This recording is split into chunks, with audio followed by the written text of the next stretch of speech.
Welcome to this week's UTRGV-TV edition. I'm Juliana Quiroz, and UTRGV-TV starts now.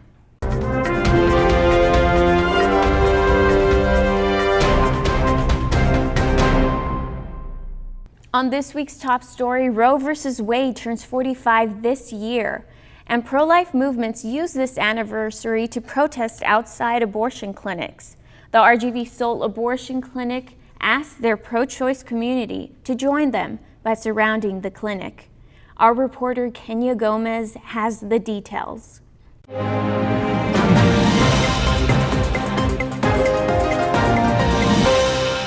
Today is Roe v. Wade 45th anniversary, and several pro-choice organizations have gathered outside of Home Women's Health, which is their local abortion clinic, to counter-protest against those who are pro-life.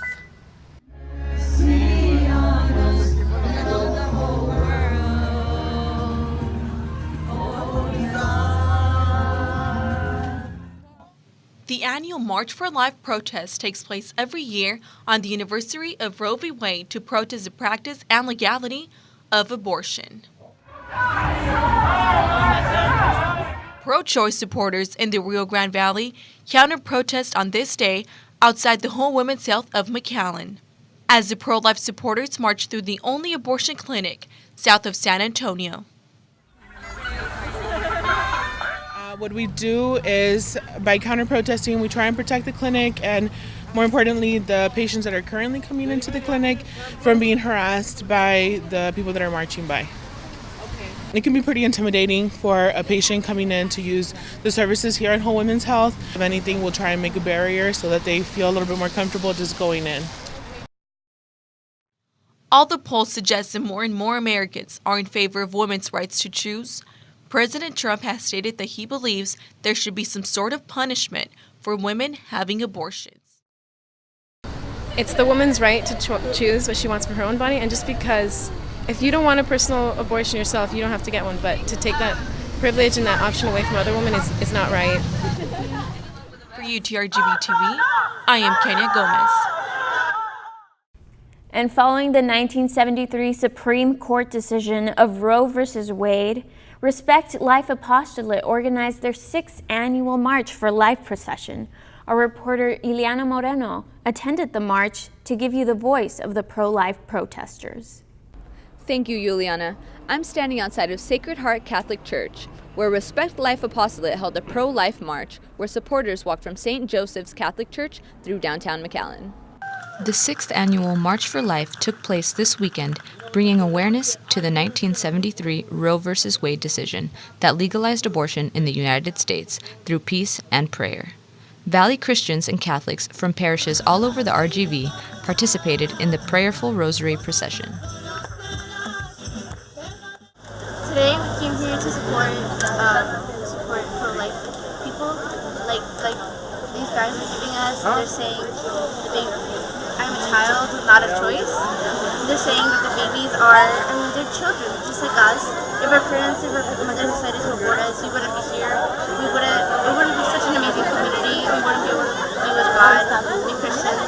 And we just came here to support that because we know that there's so much important thing. Life, we choose life. Organizer Edwin Rodriguez says that a difference they're seeing today is with more young people becoming involved with the issue of reproductive rights, even while divided with their peers. So we come out here to show that it really changes lives and it helps out a lot if you don't do it. And especially our youth today is really changing, and our generation, so we come out here to show that there's still a generation like us helping out with pro-life. I try to go to school, help out, change some lives, like pro-life. Respect Life Apostolate continues in their effort to be associated with the national movement commemorating the anniversary of Roe v. Wade, while encouraging the next generation to promote a message of life and hope in our community.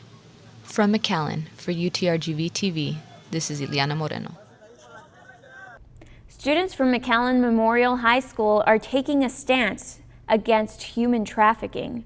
Our reporter Alvaro Ayala has the story. As part of the Women's March events that occurred around McAllen, the McAllen Memorial Student Council organized a 5K walk and had guest speakers to raise awareness on one of the country's biggest issues, human trafficking. The issue was human trafficking, and the Texas Association of Student Council decided to make this issue a statewide project for every council in the state to make their own project to spread the word, so to impact our very own communities. So the way we wanted to do it, it's not only by teaching kids or like teenagers about human trafficking. So we decided to do a 5K so we can teach them and for them to walk in the shoes of the people being trafficked. Amongst guest speakers that were in attendance was District Attorney Ricardo Rodriguez, Nayeli Garcia, a UTRGV alumni that now works at the District Attorney's Office, as well as representatives from Tamar's Tapestry, a local refugee for victims. When you talk about prevention awareness and you talk about it so much and you have everybody involved, students, different agencies, then that victim who's out there is not going to feel like they're alone. They're not going to be afraid. They're going to say, someone's there to help me, Unlike, I think in the past, they didn't feel that. They didn't feel that they had the individuals that they could reach out to and get the help. To have even this type of events where we just walk, we're using our bodies to bring awareness to such an important issue, right, nationwide, that happens anywhere at any time. I know this is one of the examples that can work as a preventive effort. We can do so many things, and so many things have been done. But another thing, just having a conversation, just like two people having a conversation, and of course getting involved in all this type of events. Some of the ways that you can do it is educating yourself, first of all, and then educating your groups that you're involved in, any organizations that you have, to invite speakers, to invite leaders that are working with human trafficking victims or just in general with law enforcement, to educate the signs and to educate what it is and how it works. If you know anyone that might be a victim or are seeking help, please do not hesitate to call the National Human Trafficking Resource Center, the offices of Ricardo Rodriguez or Tamar's Tapestry. In McAllen, for UTRGV-TV, I'm Alvaro Ayala. And with the start of this new year, healthcare providers and the Doctors Hospital at Renaissance gather to offer health and nutritional information along with other health services to the public. Our reporter Aisha Palma has more. The Doctors Hospital at Renaissance held their 12th annual community health fair, which was completely free and open to the public. Numerous local healthcare entities provided free health screenings to help community members identify the risk of cardiovascular disease, diabetes, stroke, or other common health problems. Physical therapist Emir Smiley believes these health fairs are beneficial to the community because, well, it's a unique opportunity for clinicians like myself and leaders within the organization to be able to connect with individual members of the community, leaders in the community, and find populations that we can serve better in a variety of different ways. Other healthcare providers and DHR departments had tables with health and nutritional information to educate the community to make healthier decisions for their life. So I want to be a doctor, and I really want to be involved in community when I become a doctor. And so coming into health fairs like this, I really get a feel for the community and like what our community needs, whether that be blood glucose levels, cholesterol levels, diabetes prevention awareness, and dentistry. And that's just really interesting to me as a future doctor, right? People who attended the health fair were also eligible to enter a raffle and win prizes. The Edinburgh Conference Center at Renaissance expands by 13,000 square feet to better accommodate community and medical education events. It's very important for the community to attend these events because we do these events every year with the purpose of educating the community and benefiting themselves with free examinations of prevention such as cholesterol, blood glucose, blood pressure, and much more. Whether big or small, everybody experiences health in different ways. And by attending a health fair, you are taking responsibility for your health and your future. Reporting in Edinburgh for UTRGV-TV, Aisha Palma. Here's Daniel Galvan with this week's Sportscast.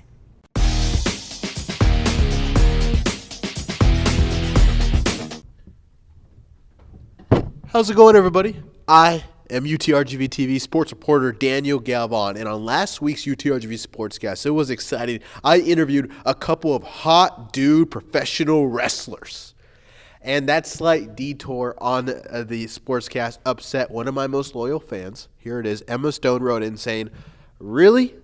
The sports report was on that, and I totally understand Emma's point. So let's move on. On this week's UTRGV Sportscast, let's break down WrestleMania. Will Hulk Hogan stop tag teaming with racism? That's enough wrestling. Let's move on to what happened in the world of UTRGV. It was a tough week for both basketball teams as they each dropped a pair of conference games. But those games did offer plenty of positives to take away moving forward. And first, let's take a look at the men's team on Saturday. They lost in overtime. It was a thriller. They lost to Seattle University. And fun fact about Seattle is back in 1958, they actually made it to the NCAA championship final, led by NBA legend Elgin Baylor. Seattle ended up losing in the finals to Kentucky in 1958. Wow, that's old. Back to the game. UTRGV lost by 3 points in overtime, but it was a really great contest. UTRGV outscored Seattle in the second half. The team had a big night from their freshman point guard, Greg Bowie, the son of David and nephew of Sam. Bowie made over half of his field goal attempts. He put up 18 points to go with 4 rebounds, and it wasn't just the freshman, but senior guard Nick Dixon was tremendous. He had 17 points. He was a big part of the team. He drove to the lane. He got to the free throw line 11 times. 11. Shout out to Stranger Things. The loss sends UTRGV to a conference record of 2-3, but they'll have a chance to bounce back like Big Sean this week with the Thursday road game against Chicago. Now, here is part 1 of JP's critical review of Paddington 2. So there's this bear, Paddington Brown, from the deepest, darkest Peru. Moving on to women's team. They also lost a close contest against Seattle. This game was played in Washington, though, and Seattle U was victorious 64-56. The 2 big stars for UTRGV was Megan Johnson and Alicia McRae. Megan Johnson, she's from Australia, which Australia is like if America was cool. Johnson ended up with 16 points. She filled up the score sheet with a cool 8 rebounds and 3 steals. Alicia McRae nearly had a double-double herself with 9 rebounds and 14 points. And now here's part 2 of JP's critical review of Paddington 2. Now, Paddington Bear is accused of stealing a book. However, the true culprit is Phoenix Buchanan, a has-been actor. You can actually catch the women's basketball team this Thursday at 7 o'clock. They'll be playing at the Fieldhouse. Go out there against Chicago State. And moving on to football, did you guys see the football game last week? Pretty crazy that Southampton drew with Tottenham Hotspur, huh? Now, here's part 3 of JP's critical review of Paddington 2. With the help from Knuckles McKinty, Paddington escapes jail to prove his innocence.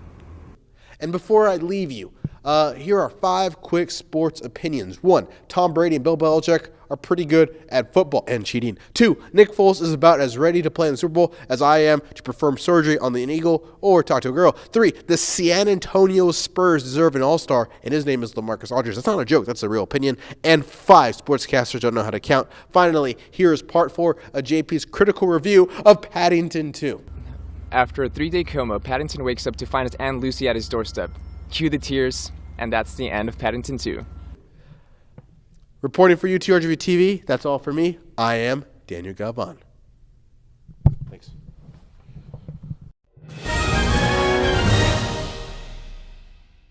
And for this week's Spotlight of the Month, we have someone very special here in our studios today whose Twitter videos went viral after she rescued about 90 birds seeking refuge from those devastating hurricanes while she was in Puerto Rico. Hello, Michelle. Hello.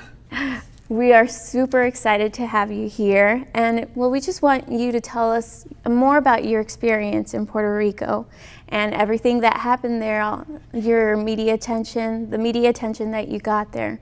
So tell us, did you know that the hurricanes were going to hit Puerto Rico? No, not at all. I know they were saying that there may be a hurricane the day I left. Okay. But I couldn't turn back. You had already made all those plans. Okay, so what happened prior to that encounter to that bird that made you, go famous, I guess? Well, it was during the hurricane, and we were in the dorms. I asked the security if, I can look outside, and they're like, well, it's, your own risk. If something happens to you, it's nothing, we can't, take the blame. Okay. So then I went with my friend and just stood there outside, and at first I didn't notice that there was birds outside. But then I started looking around, and I saw like a lot of birds on the floor and like just like slamming in the walls and slamming like everywhere. Oh my God. I was really mad and sad because I couldn't do anything about it. Okay. So like I said in the other interview, like I cried myself to sleep because I just couldn't take it because there was so many birds like outside, like yeah, it was so bad. So then I woke up and then the hurricane passed by already. So then Hurricane Maria. So then my friend, I didn't know, like I knocked out. So when I woke up, my friend had a bird on her hand. So I got them and I got the bird and I just started petting it and it was like super close to me and like it looked so tired. So then I'm like, I need to get out, like now. I'm like, do any of you guys have boxes? So like me and my friend had a Capri Sun box. So we started putting some in there. And it was all because of that bird. Because I don't know. I mean, I like animals a lot, especially wild animals. And what did you do after you rescued all of them? We put them in the lobby because there is some people that were getting them to sell them in the market for like $100 each. Oh. So I know there was some people around doing that. So we just started getting like as many as we could. And how did you get, okay, so then I know that you got a lot of media attention because of that. How did you feel? I felt kind of like surprised because first of all, I don't have any followers. So I'm like, who's even gonna see this? Like, I'm just putting it out there. Like, you never expected this to happen. Exactly. So then I'm like, why? why is it blowing up? I don't know. But I never expected for a lot of people to, I guess, feel encouraged or feel like motivation. And some of them would like subtweet like there's like good people in this world and like not everyone is bad and stuff like that. And it made me feel good about myself, but then again, I never wanted attention about it. You didn't do it for the attention. Yeah, no.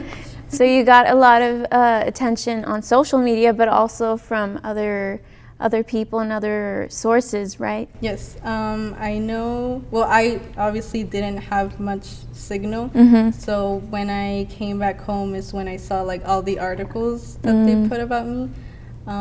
Some information was kind of wrong. It wasn't in my house. It was in the lobby of the dorms. Well, you could have that here for our viewers.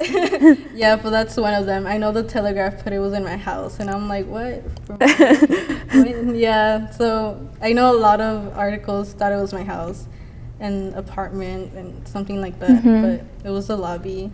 Well, thank you so much for being here today. And it was a pleasure to talk to you and speak to you about your experience. I don't know if you would like to say anything else about your experience to our viewers.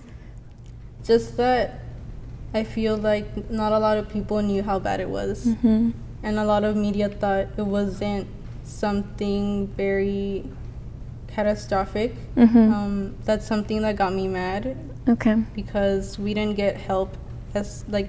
We got help, but obviously like after I left, but it wasn't fast enough. Yes. That's for sure. Okay. Well, thank you so much for being here. Thank you. This is our Spotlight of the Month.